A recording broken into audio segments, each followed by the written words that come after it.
Estamos celebrando el domingo 16, después de Pentecostés, y nosotros bien sabemos que nuestro Señor Jesucristo vino a la tierra para salvarnos. Y el primer rayo de promesa que Dios da a la humanidad para alcanzar esta salvación, ya la encontramos en el comienzo del libro del Génesis. Es decir, desde los comienzos de la Biblia ya se habla de Jesucristo, aunque no de una manera así directamente, pero sí toda la Biblia hace referencia a nuestro Señor Jesucristo y cómo Dios lo envía a Él para nuestra salvación. En el comienzo de Génesis, entonces, leemos Dios dirigiéndose a la serpiente, que ustedes saben es el diablo, y pondré enemistad entre ti y la mujer, y entre tu linaje y su linaje. Es decir, Jesús, te aplastará la cabeza, es decir, con su muerte en cruz, Jesús le aplasta la cabeza a la serpiente.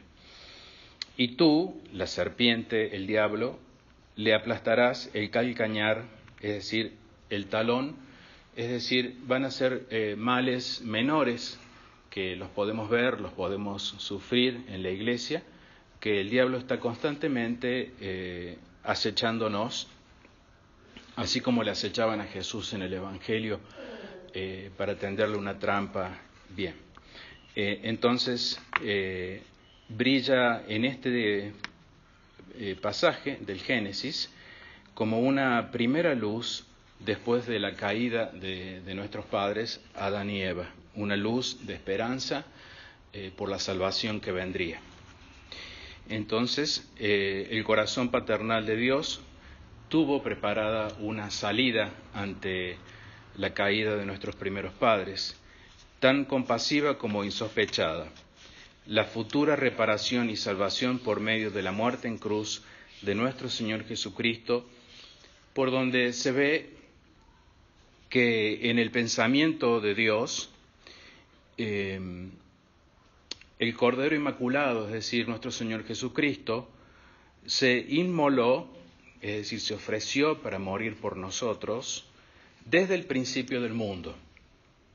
Todavía faltaban miles años para que viniera al mundo y Él ya se había ofrecido para morir para la salvación nuestra. Es decir, desde la fundación del mundo, nuestro Señor Jesucristo se inmola por nosotros. Y también están escritos en el nombre, los nombres de aquellos que se van a salvar en el libro de la vida. Desde los comienzos del mundo ya están escritos en un libro los nombres de aquellos que se van a salvar. Y por supuesto aquellos que no se van a salvar no están escritos en ese libro. Así lo leemos en el libro del Apocalipsis, que dice: adorarán, es decir, al dragón, es decir, al diablo, todos los moradores de la tierra, aquellos cuyos nombres no están escritos en el libro de la vida del Cordero Inmaculado desde la fundación del mundo. Es decir, Jesucristo se ofrece para morir por nosotros desde la fundación del mundo y ya hay un libro con el nombre de cada uno de aquellos que se van a salvar. Y de los que no se van a salvar no están escritos en ese libro. En la gran tribulación desencadenada por el anticristo, que es lo que viene pronto en la humanidad, bajo el poder del diablo, porque son, digamos, los últimos momentos del diablo, los últimos momentos de la maldad que vemos aquí en la tierra, no perecerán todos. Hay quienes permanecerán fieles a la venida de Cristo, y son los que se cuentan escritos en el libro de la vida, como dije recién. Entonces, no todo el mundo va a morir con la venida del anticristo, sino que algunos se van a salvar y porque están escritos en el libro de la vida. Luego, la inmolación del Cordero, que es descendencia de la mujer, de Eva, vencerá al demonio. Cuando dice este pasaje, te aplastará la cabeza. de la misma manera que el hombre aplasta la cabeza de una serpiente. La descendencia de la mujer es el Salvador Jesucristo, cabeza de la humanidad, quien venció por propia virtud al demonio. Cristo fue clavado en la cruz por obra de la serpiente, Satanás, y sus cooperadores, es decir, los judíos en ese momento y después todos aquellos que lo siguen crucificando a lo largo de los años.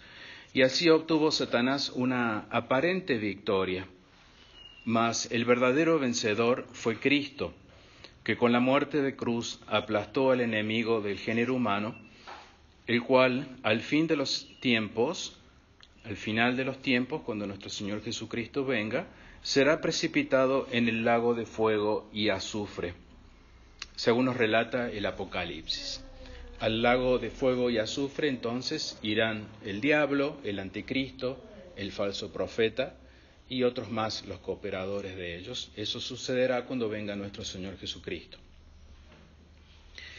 Junto con el castigo a nuestros primeros padres por desobediencia a Dios Padre, vino una bendición y una promesa para la humanidad, como dije, desde los primeros comienzos de la humanidad.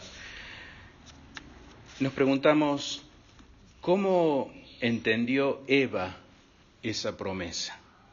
Es decir, tenemos que trasladarnos en el tiempo y ponernos en el lugar de Eva y ver qué significó para ella que Dios le dijera esa promesa de que iba a venir un Salvador. La evidencia sugiere que la entendió como que significaba que ella daría a luz un hijo que aplastaría la cabeza de Satán. Pero cuando Eva tuvo su primer hijo, que fue Caín, ella dijo: he obtenido un varón con el beneplácito de Dios. Caín, el primogénito de Adán y Eva, es el hijo de la rebeldía, es el representante del espíritu de este mundo y como tal es enemigo de Dios. Caín representa a toda la maldad que hay en el mundo, es el padre de la maldad que hay en el mundo y enemigo de Dios. Mientras que Abel es el heredero de las promesas mesiánicas, el justo que creía en el futuro redentor. Presumiblemente cuando Caín mató a Abel, las esperanzas de la simiente prometida se desvanecieron. Es decir, es como que Eva perdió las esperanzas. Eva reconoció que Caín, quien ella creía que sería esa simiente prometida, que de allí saldría el Salvador, no lo era, porque en realidad Caín era un asesino. Siendo que Abel estaba muerto por su hermano Caín, él no podía cualificar tampoco para ser el padre de la descendencia, digamos, de Jesucristo, de donde vendría Jesucristo. Así que el señalado, nuestro Señor Jesucristo, surgiría del próximo hijo de Eva, del tercer hijo de Eva y Adán, que se llama Set. Cuando finalmente Eva tuvo a Set, ella exclamó: porque Dios me ha dado otro hijo en lugar de Abel, a quien mató Caín. El nombre Set significa sustituto o reemplazante, es decir, es el sustituto o reemplazante de Abel. Set entonces fue el primer eslabón del linaje de los justos elegidos para conservar la revelación divina y el reino de Dios sobre la tierra. Es decir, el padre de los justos. Caín, el padre de los malos; Set, el padre de los justos. A Set le siguen los patriarcas Noé, Sem, Abraham, Isaac, Jacob, después toda una serie de personas, David en el medio, otra serie de personas, hasta llegar a San José y la Santísima Virgen María, de quien nació nuestro Señor Jesucristo, que es el Redentor del mundo, y también nuestro Señor fundó la Santa Iglesia católica. En la epístola de San Pablo que hemos escuchado hoy, nos habla él de las tribulaciones de la Iglesia, los tropiezos que tiene la Iglesia, los males por los cuales tiene que pasar, los sufrimientos de la Iglesia. Y él dice claramente, ruega que no desmayemos en la lucha, viendo las tribulaciones que San Pablo pasó por nosotros. Él pasó por tribulaciones, nosotros también pasamos por tribulaciones. Y la razón de esto es que las tribulaciones son para nuestra gloria. Entonces, veamos cómo desde los comienzos de la Iglesia pasa la Iglesia tribulaciones hasta el día de hoy. Y no va a dejar de tener tribulaciones hasta que venga nuestro Señor Jesucristo. En los comienzos de la Iglesia, y cumpliendo con la promesa hecha por Cristo a San Pedro, el primer Papa, Dios le envió sucesores sucesores del Papa San Pedro, como sí también envió Dios los primeros padres, los primeros santos, los primeros padres de la Iglesia, los cuales lucharon para que la Iglesia no fuera a perecer bajo el yugo de la herejía y las tribulaciones satánicas. Es decir, lo peor que le puede pasar a la Iglesia es estar infectada con herejías, porque nos desvía de la verdadera fe. Y una de las más peligrosas herejías surgió allá por el año 320. Fíjese cuánto tiempo hace, 1700 años. Ahí surge la primera gran herejía en contra de la Iglesia. Y esta herejía se llamó el arrianismo, porque derivaba de un sacerdote cuyo nombre era Arrio. Y la herejía dice claramente que niega claramente la divinidad de nuestro Señor Jesucristo. Es decir, dice que nuestro Señor Jesucristo no es Dios. Y nosotros sabemos muy bien que adoramos a un Dios que es trino, tres personas, Padre, Hijo y Espíritu Santo. El Padre es Dios, el Hijo es Dios, el Espíritu Santo es Dios. Por lo tanto, esta herejía iba en contra de nuestro Señor Jesucristo, de su divinidad, de que era Dios, y también en contra de la Santísima Trinidad. Nunca debemos olvidar que detrás de toda herejía, ¿quiénes son los que impulsan las herejías dentro de la Iglesia? Es la malicia de los judíos, porque ellos, así como mataron a nuestro Señor Jesucristo en la cruz, también quisieron y quieren matar la Santa Iglesia Católica, porque es fundada por nuestro Señor Jesucristo. La Santa Iglesia Católica es la derivación, por así decir, de nuestro Señor Jesucristo. Por lo tanto, está siempre la maldad de los judíos detrás de todas las tribulaciones que la Iglesia le pasa, y muy especialmente detrás de las herejías. Ellos son hijos de la gran serpiente, la misma serpiente que tentó a Adán y Eva en el paraíso, y ellos logran influenciar en la Iglesia porque escalan muy alto en la sociedad, son muy poderosos, tienen prácticamente toda la fortuna del mundo y pueden con el dinero manejar tranquilamente e influenciar tranquilamente la Iglesia, como lo han venido haciendo, y muy particularmente en estos últimos años. Entonces, ellos tienen una perversa influencia que busca destruir la Iglesia del Nazareno, como la llaman. No dicen Iglesia Católica, sino Iglesia del Nazareno, refiriéndose a nuestro Señor Jesucristo. Las consecuencias del arrianismo, es decir, de negar que Jesucristo es Dios, son desastrosas. Decir que Jesucristo no es Dios es lo mismo que decir que no hubo y no habrá redención. No hubo salvación y no habrá salvación. La promesa que Dios le hizo a Eva en el comienzo fue en vano, por así decir. es decir, la preciosísima sangre de nuestro Señor Jesucristo habría sido derramada en vano cuando murió en la cruz, y las puertas del cielo seguirían cerradas para nosotros. No podríamos entrar en el cielo si Cristo no nos hubiera salvado.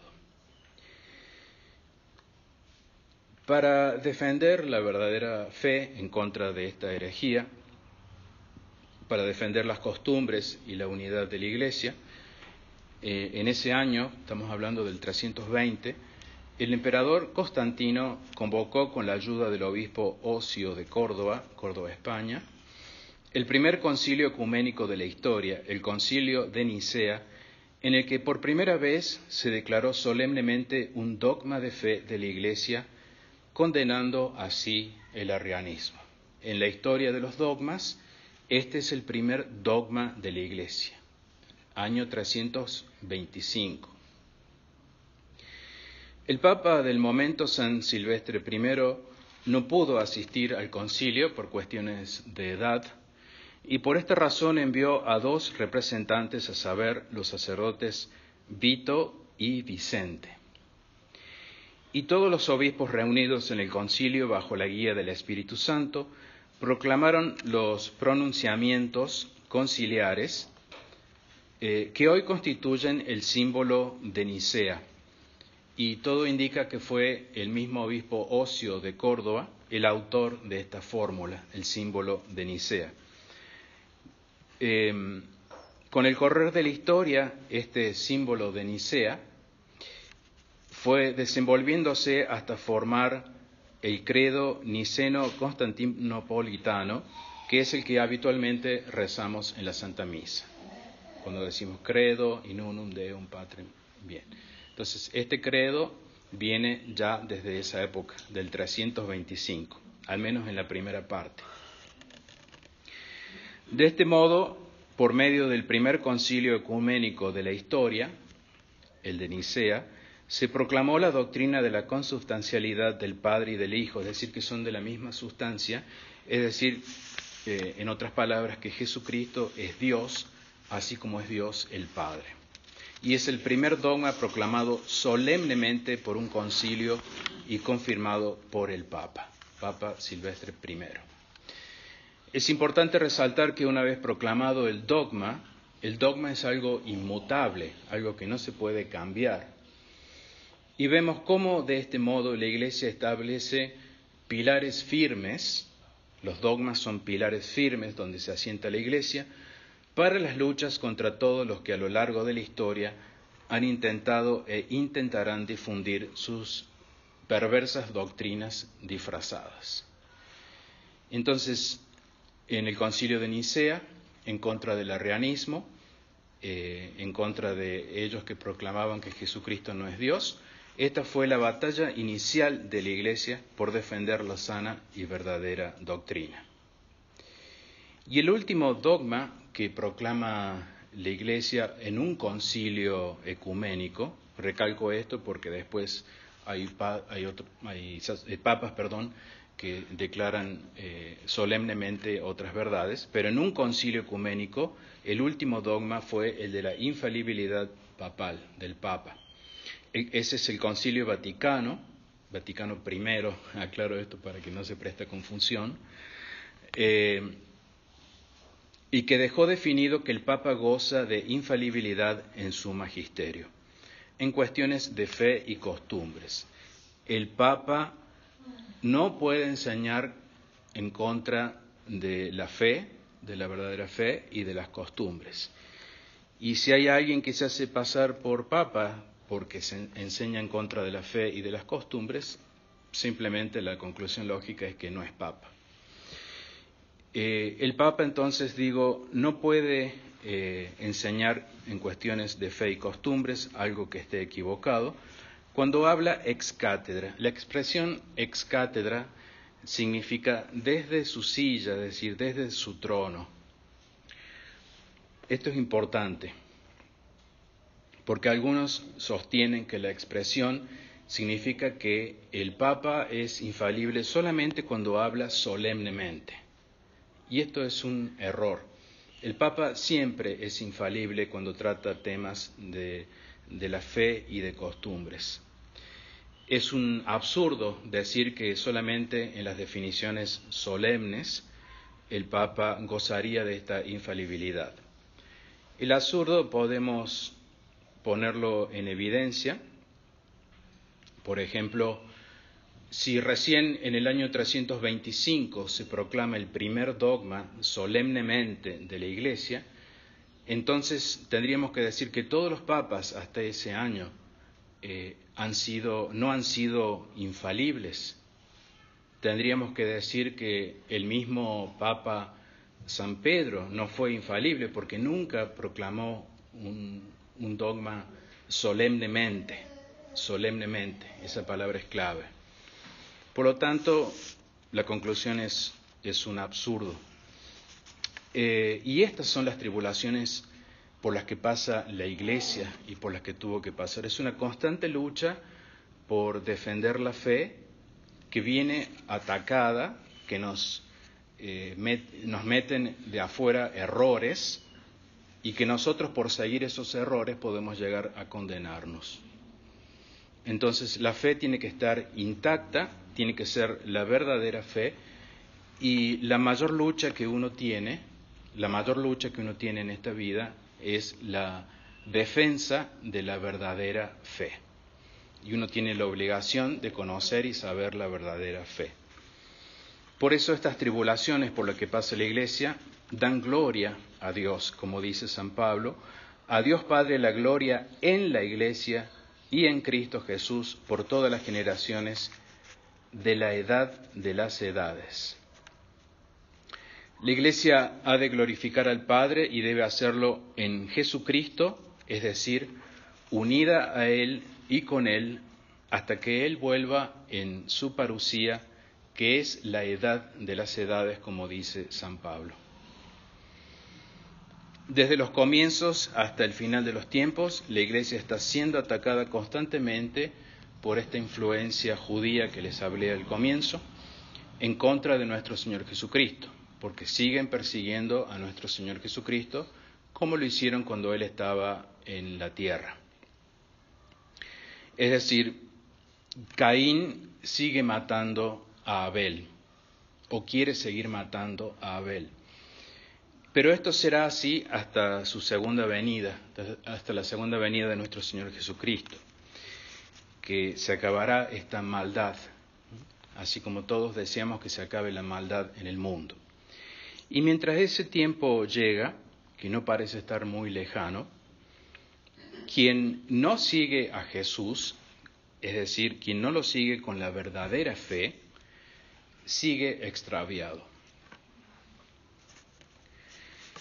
El 19 de septiembre próximo, es este martes, es un nuevo aniversario de las apariciones de la Santísima Virgen María en La Salette, en Francia. En 1846, la Virgen se les apareció a dos pastorcitos, Melania y Maximino, y les dio este mensaje. Un mensaje, la verdad, muy duro, muy conmovedor, y que describe muy bien nuestros tiempos. Comenzamos con el mensaje de la Virgen. Los sacerdotes, ministros de mi Hijo, por su mala vida, por sus irreverencias, por su impiedad al celebrar los santos misterios, la Santa Misa, por su amor al dinero, a los honores y a los placeres, se han convertido en cloacas de impureza. Un mensaje muy duro para los sacerdotes. Cloacas de impureza. Y esto lo dijo la Virgen, repito, en 1846. Ya adelantaba lo que iba a pasar en estos tiempos. Sí, claman venganza al cielo, continúa la Virgen, y el castigo pende de sus cabezas, de los sacerdotes. Ay de los sacerdotes y de las personas consagradas a Dios, que por sus infidelidades y su mala vida crucifican de nuevo a mi Hijo, dice la Santísima Virgen. No hay almas generosas que aplaquen la ira de Dios, continúa la Virgen. Almas generosas que aplaquen la ira de Dios. Después dice, Roma perderá la fe y se convertirá en la sede del anticristo. Esto no lo digo yo, no lo dice nadie, lo dice la Virgen. Y la iglesia será eclipsada. Entonces, detengámonos un poquito aquí, porque parece que hay mucha confusión en todo este tema de la iglesia moderna y la verdadera iglesia. Entonces me refiero al mensaje de la Virgen, vuelvo a repetir, no lo dice el padre Edgar, sino que lo dice la Virgen. Ella dijo, Roma perderá la fe. Ella no dijo, la iglesia perderá la fe, porque sería un absurdo, sería ir en contra de nuestro Señor Jesucristo. Dijo, Roma perderá la fe. No dijo, la iglesia perderá la fe. Por eso es necesario distinguir. Roma es la Roma apóstata, la Roma que vemos hoy bajo Bergoglio y los anteriores, entre comillas, o supuestos papas. Son ellos, los que comienzan con el Vaticano II hasta nuestros días, los que se apartan de la Iglesia. No es la Iglesia la que se aparta del Vaticano, son ellos los que se apartan de la Iglesia por decir barbaridades, por decir cosas en contra de la fe. Por lo tanto, ellos abandonan la Iglesia, y esto concuerda con lo que la Virgen dijo, Roma perderá la fe, porque la fe que ellos transmiten no es la fe en Jesucristo, no es verdadera fe, es cualquier fe menos la de Jesucristo.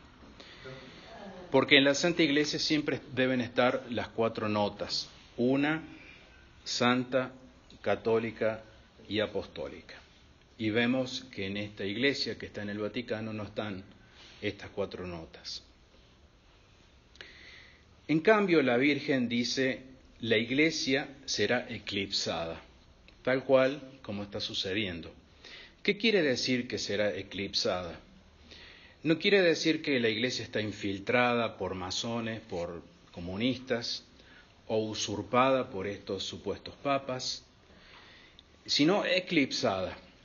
Ustedes bien saben lo que es un eclipse. Es cuando la luna, por ejemplo, se pone delante del sol y lo tapa al sol, y toda la tierra queda en oscuridad, al menos por unos segundos, unos minutos. No sé cuánto tiempo dura un eclipse. La tierra queda en oscuridad porque la luna tapa al sol. Entonces, la iglesia falsa vendría a ser la luna y el sol la verdadera iglesia. Esta iglesia falsa eclipsa a la verdadera iglesia, la tapa y no la deja que ilumine al mundo como lo venía haciendo. Es decir, la nueva iglesia, la iglesia del Vaticano II, con los supuestos papas, se pone delante de la iglesia del Nazareno, o la iglesia católica, y esto gracias a, obra maestra del diablo para engañar a la mayoría. El objetivo del diablo es engañar a la mayoría de la gente que todavía sigue creyendo que esa iglesia, la del Vaticano II, es la iglesia católica. Es muy lamentable, es un engaño que les va a hacer perder la fe, y por perder la fe les va a hacer que se ganen una condenación en vez de un premio. El que está sentado hoy en el trono de Pedro es un anticristo, porque no predica a Cristo, predica en contra de Cristo. La verdadera iglesia, no obstante, sigue su camino, a pesar de estar eclipsada, sola, porque no hay quien la acompañe, pero sigue con la verdadera fe y no la comparte para nada con el Vaticano. así como hay grupos incluso tradicionalistas, como por ejemplo la Sociedad de San Pío X, que quieren volver al Vaticano, quieren volver a compartir esa fe que está en contra de nuestro Señor Jesucristo. La iglesia verdadera es la iglesia que vuelve a la clandestinidad. Fíjense dónde estamos celebrando la misa, no estamos en ninguna catedral, ni ninguna iglesia digna. Esto es ya clandestino. Vuelve a las catacumbas, cubiertos, escondidos, tenemos que escondernos.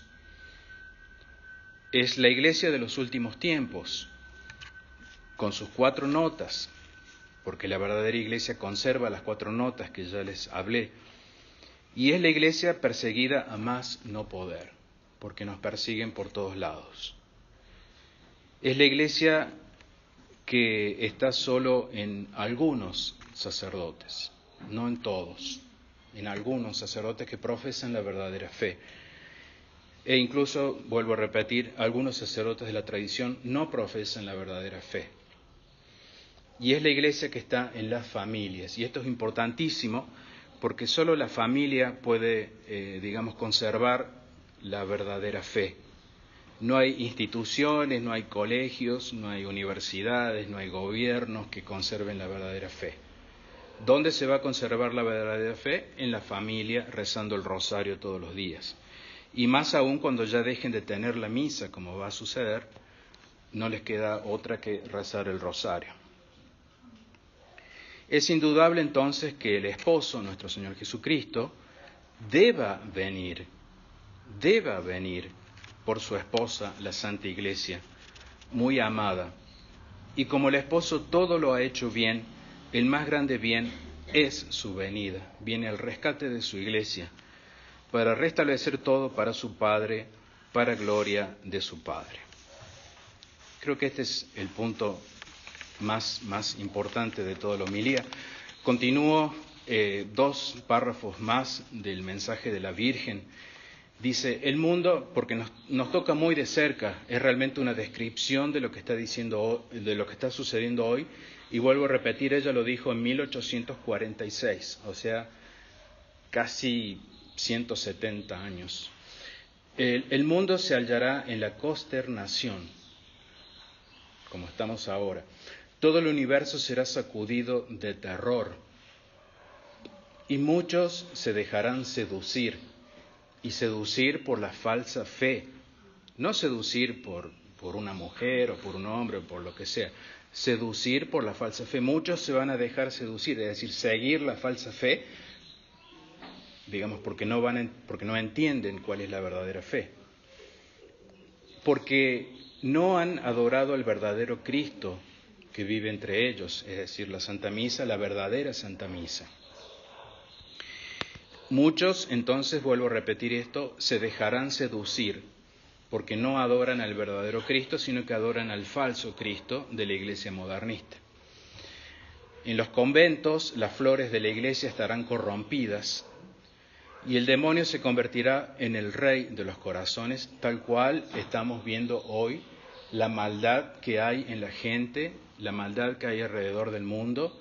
Es algo realmente impresionante ver las cosas que está haciendo la gente. No digo los que venimos a la misa, la gente en general. Es impresionante la maldad porque el rey de sus corazones es Satanás. Y el último párrafo de la Virgen: la tierra será castigada con plagas, además de la peste y el hambre. Ya hemos visto plagas incluso, creadas por seres humanos. Habrá guerras atroces, como las que estamos viendo en el este de Europa. Habrá enfermedades contagiosas, como ya la hemos padecido y la seguiremos padeciendo. Lluvias de granizo, tempestades, terremotos. Correrá la sangre por todas partes. Ahí termina la Virgen. Entonces, Nuestra Señora nos anticipó cómo serían las tribulaciones de la Iglesia en los últimos tiempos. Pero al final vendrá nuestro Señor Jesucristo y será la victoria de Dios sobre el mal. Vendrá la restauración de Israel, Israel se convertirá a la Iglesia Católica, es decir, reconocerán que fueron ellos quienes mataron a nuestro Señor Jesucristo, pedirán perdón por eso, entrarán en la Iglesia Católica y así continúa la historia de la humanidad. Con un tiempo de paz, un tiempo donde nuestro Señor Jesucristo va a ser Rey, donde la maldad va a ser desterrada y donde vamos a estar todos unidos, todos los pueblos unidos bajo un solo pastor, nuestro Señor Jesucristo. Entonces, la restauración de Israel, es decir, el ingreso de Israel en la Iglesia, tendrá por coronamiento la conversión de todos los demás pueblos, es decir, todos los demás pueblos van a reconocer a Dios, como por ejemplo hoy en China no se reconoce a Dios, la mayor parte de India no se reconoce a Dios, donde está la mayor parte de la humanidad, y todos ellos van a reconocer a Dios. Y esa es la magnífica victoria de Dios. Sin ayuda de ningún poder humano, regocijo de todas las naciones, incluso de la naturaleza mostrará su exultación por el justo juez, que es nuestro Señor Jesucristo, que viene. Bien, entonces es una admirable promesa mesiánica la que Dios le hizo a Eva desde los primeros comienzos y que estamos a punto de presenciar la segunda venida de nuestro Señor Jesucristo.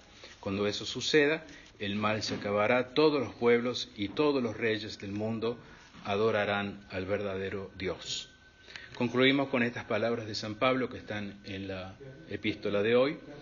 San Pablo implora que seamos hechos capaces de comprender con todos los santos qué cosa sea la anchura y la largura, la alteza y la profundidad, y de conocer el amor de Cristo por nosotros. Es decir, implora que podamos entrar y comprender este reino de santos y donde únicamente y solo santos van a habitar. Ninguna otra persona va a poder entrar a este reino. Por eso le pedimos hoy humildemente a nuestro Señor Jesucristo, ven pronto, Señor Jesucristo. Amén. En nombre del Padre, del Hijo y del Espíritu Santo. Amén.